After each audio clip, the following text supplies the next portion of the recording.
ઉસકાવીને પાણકા નાખતા, એવા હેરાન કરતા. ત્રણ વખત બોધમાં બેહે તો બોધ પૂરો ન થવા દેતા, એટલા હેરાન કરતા. એમાં ગામમાં ગુરુ મહારાજ રે 10-12 ભક્તો કે અમારે બોધ લેવો છે, કાંઈ નહીં બેહો. ગુરુ મહારાજે 10 જણાને બેહાર્યા અને કીધું, જો ગુરુ મહારાજ બોધ ચાલુ કરે છે અને પૂરો થાય ને ત્યાં સુધી એનામાં સુરતા રાખજો એક ધારી, તો શબ્દ યાદ રહે, નકર આ બધું યાદ રહે નહીં.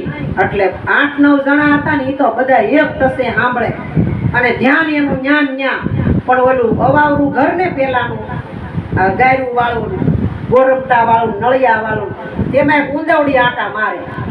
અહીંથી નાય આ રૂમમાં આ રૂમમાં હળિયું કાઢે. ઓલો દહમો હતો ને એનું ધ્યાન ઓલી ઊંદવડીમાં હળિયું કાઢે, ન્યા સારે એક વાર નજર કરે અને ઓલાનું એક શીત બોધમાં.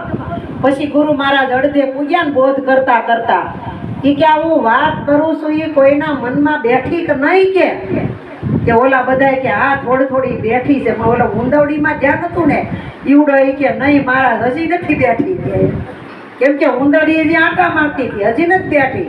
ગુરુ મહારાજ કે કાંઈ નહીં, હજી આના પછી હરખો ખેલ હવે બાકી.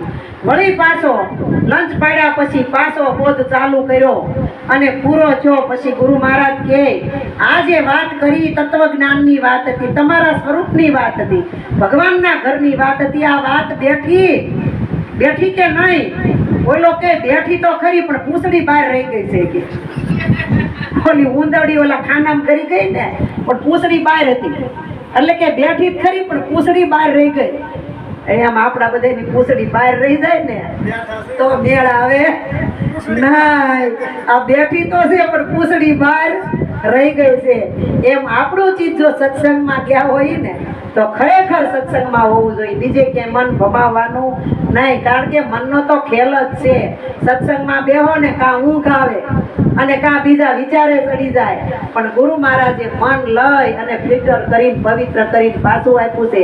સંકલ્પ અને વિકલ્પ ખોટા કરતું હતું, કીધું હતું ને ખોટી કરતી હતી, ખોટી કલ્પના એ મટી ગઈ હવે, અને સુરતા પછી સેજમાં હમાઈ ગઈ અને વરનો વિવાહ બધો પૂરો થયો અને આનંદ ને પ્રેમ ને વર્તાણો.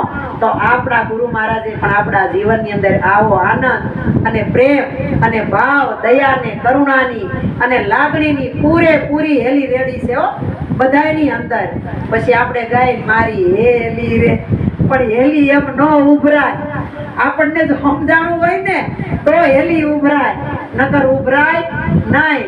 એમાં બે બેનપણીઓ થયું ને, એ બેનપણીઓ કુએ પાણી ભરવા જાય, અટાણે તો આપણે નળ ચાલુ કરે ત્યાં તરત